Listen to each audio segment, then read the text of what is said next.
Sylvia Boucher pour le petit déjeuner mensuel de l'Impact. Bonjour.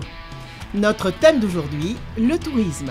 En effet, le Var est le premier département touristique, 8 millions en 2015 de touristes, 66 millions de nuitées. Pour débattre aujourd'hui de ce thème, nous avons autour de cette table des professionnels du tourisme et la première personne à qui je vais donner la parole est Laurence Cananzi, élue à la CCI, gérante de l'hôtel Les Mèdes et tout dernièrement a été élue au comité régional du tourisme PACA par Renaud Muselier comme personne compétente pour le Var.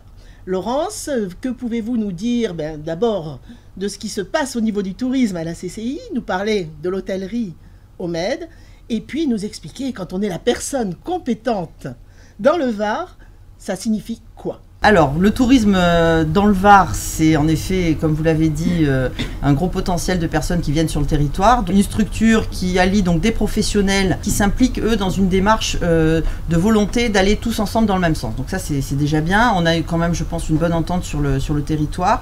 C'est aussi des établissements qui sont qualifiés en tant que élu responsable du tourisme. Notre vocation, je dis notre parce qu'on est plusieurs, j'ai la présidence de la commission tourisme, mais nous sommes plusieurs élus, à faire en sorte que les professionnels se mettent dans la qualité d'accueil. Ça s'est beaucoup amélioré, mais ça a été pendant longtemps un petit peu notre point faible.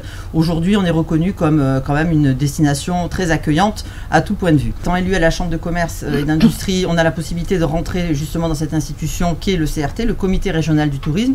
On sait qu'aujourd'hui, avec les évolutions, la région reste aujourd'hui quand même un des points forts dans lequel il faut être pour pouvoir avancer.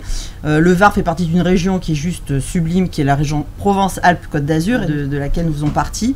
Nous permet, nous, en effet, en tant que Varois, de pouvoir faire entendre notre voix, qui a été pendant très longtemps, d'ailleurs, très peu représentée et entendue. Et il y a eu des modifications récemment des statuts pour que des professionnels, justement, puissent être aussi représentés de manière un peu plus importante. Et donc, qu'on puisse mettre en avant notre département au sein de la région. La saison s'annonce, alors c'est toujours très difficile de faire des prévisions sur les saisons. La météo, notamment sur Porquerolles, est tout à fait importante dans les réservations. Il suffit qu'il y ait 3 jours de pluie annoncés pour que les annulations tombent aussi vite que la pluie. Donc c'est vrai que ça, je prends toujours comme exemple qu'il y a quelques années, quand j'ai commencé, on pouvait faire des prévisionnels sur une année et sur une saison. Là, aujourd'hui, c'est plus possible. Ce sont des établissements qui sont 3 étoiles, 3-4 étoiles sur l'île. Et c'est vrai qu'on a une grosse clientèle française et italienne. Et donc le marché économique a une grosse importance sur le retour qu'on peut en avoir. Alors, pour aller à Porquerolles, eh bien évidemment, c'est une île, et pour ce faire, il nous faut un bateau. Et là, je vais demander à Nicolas Vincent, qui est directeur de la communication de l'entreprise TLV, entreprise familiale, de bien vouloir nous parler, bien sûr, de l'entreprise, de lui aussi, de son parcours. Et puis, TLV, je crois que ça dessert les 3 grandes îles, Porquerolles, Porquerolles, le Levant. Nicolas, si vous voulez bien. On assure la continuité territoriale entre le continent et les îles d'Or, donc Porquerolles, Porquerolles et le Levant.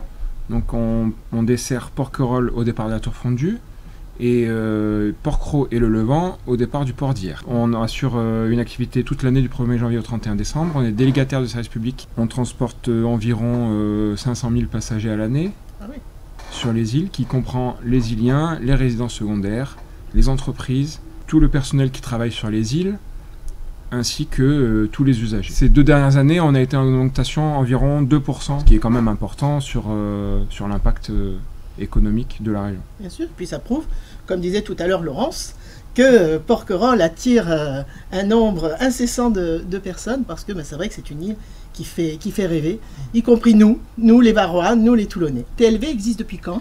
Alors la TLV existe depuis les années 70.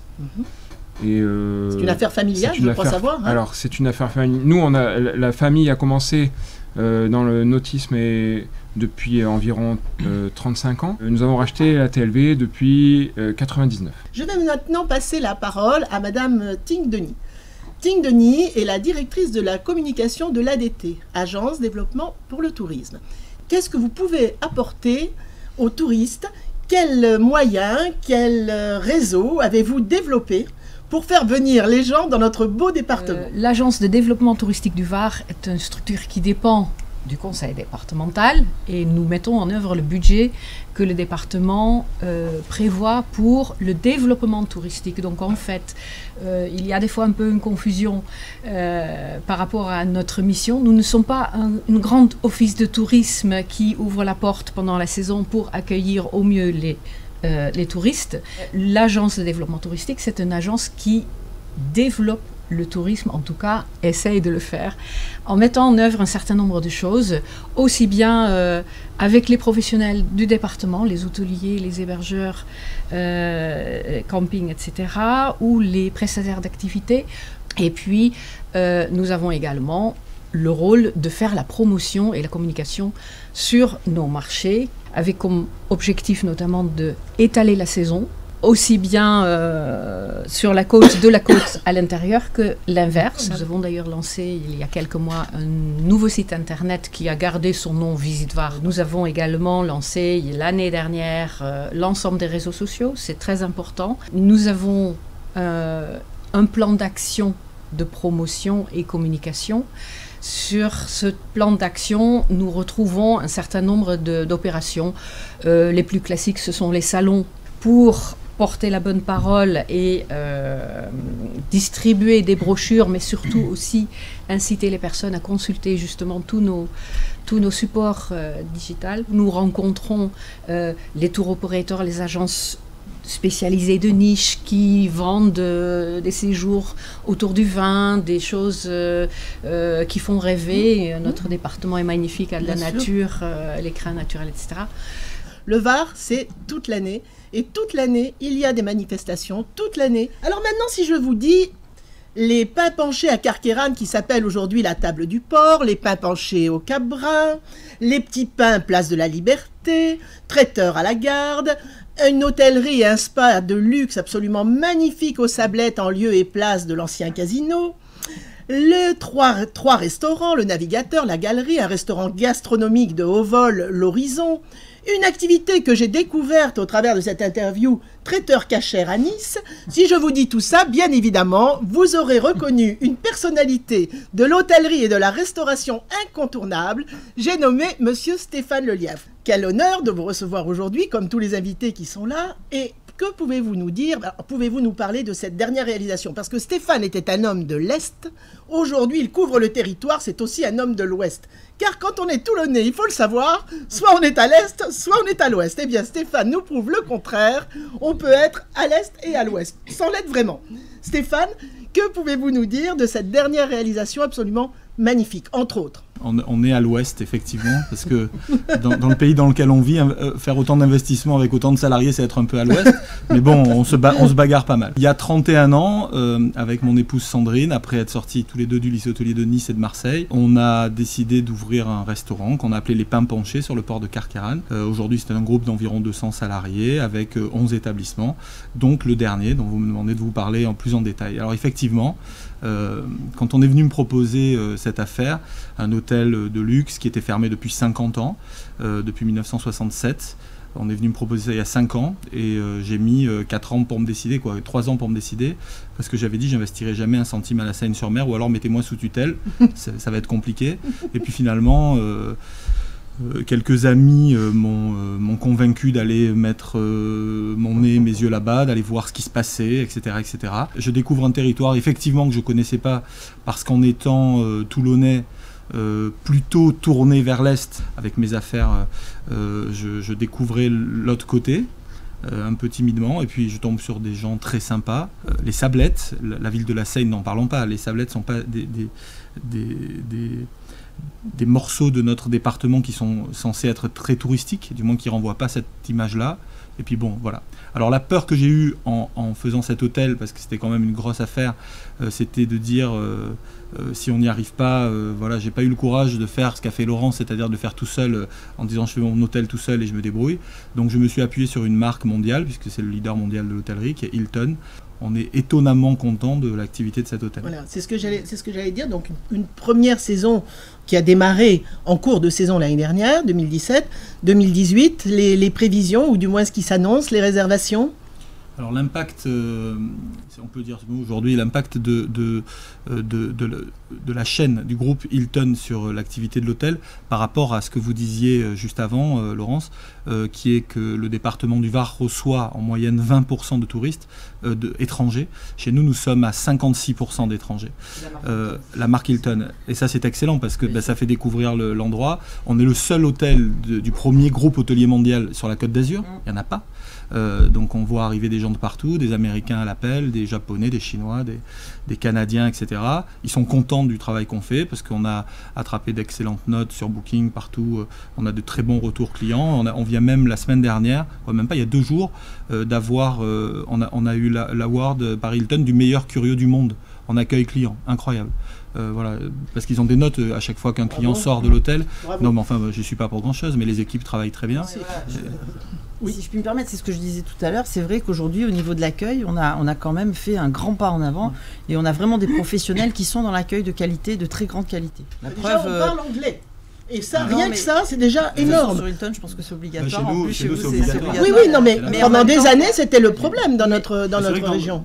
Et pour répondre à la question, l'année 2017 a été une très bonne année. Et l'année 2018, en fait, on a 6 ans d'avance sur le prévisionnel. Voilà. On est en train de faire le chiffre d'affaires de 2024. Là. Bravo. Voilà. Ça, c'est vraiment... Ça contribue... Ça contribue. Donc. Non, c'est magnifique. Bon, c'est la marque aussi qui est importante. Et je pense que là, tu as fait un excellent choix de cette marque-là. Alors, le tourisme, c'est le voyage, c'est le rêve.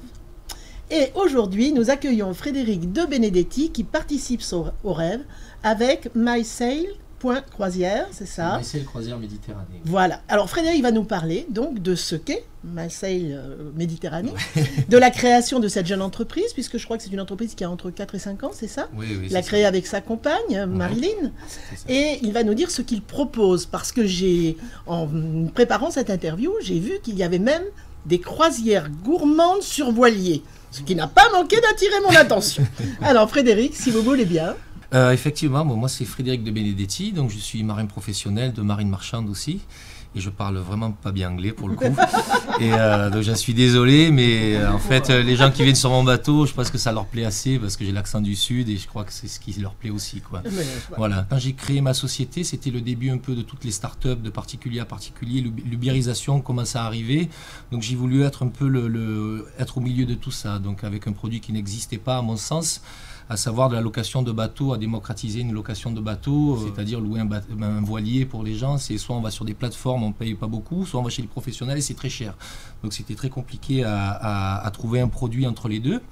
Donc je pense que c'est ce que j'ai trouvé. Donc je fais que du voilier. J'ai fait le choix de faire des croisières à la carte, essentiellement à la carte toute l'année, en proposant des produits, notamment cette fameuse journée de balade gourmande. Le principe de cette balade, c'est découverte de la voile, découverte du littoral, et des mets de chez nous en fait, voilà, donc ça va être tapenade, brandade, tout ce qu'on peut proposer dans le sud. Cette année on va essayer, alors si on n'y arrive pas ça va être certainement l'année prochaine, on va essayer de faire travailler les chefs de restaurants, donc pour faire connaître les restaurants locaux et en même temps la croisière, donc on va faire sortir les chefs pour faire des chefs sur notre bateau, sur nos bateaux. Donc on va proposer aussi les sorties pour aller voir les dauphins, les cétacés à la voile. On fait donc ces balades gourmandes et on fait de la croisière toute l'année. Les gens nous demandent comment dire, des produits spécifiques. Ils sont 2, ils sont 3, ils veulent 1 jour, 2 jours, 10 jours. Bon, on essaie pas de casser les codes, mais en tout cas de travailler en bonne intelligence avec tout le monde en fait. Voilà. Mesdames, messieurs, merci d'avoir été là aujourd'hui. Merci d'avoir débattu de ce large sujet, le tourisme. Merci de faire la promotion de notre superbe département. Pour finir, je vais conclure par une pensée philosophique. C'est un proverbe berbère qui dit « Voyager ajoute à sa vie ».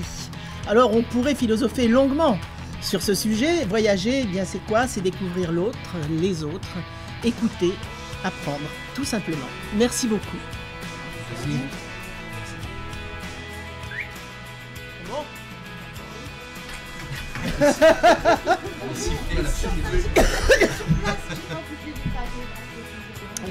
Oui, Tim. On a le droit à la fraise tagada, on a le droit au petit à tout. Ce que j'ai le droit, c'est de me lever. Tu le sens le tabouret? Ah merci.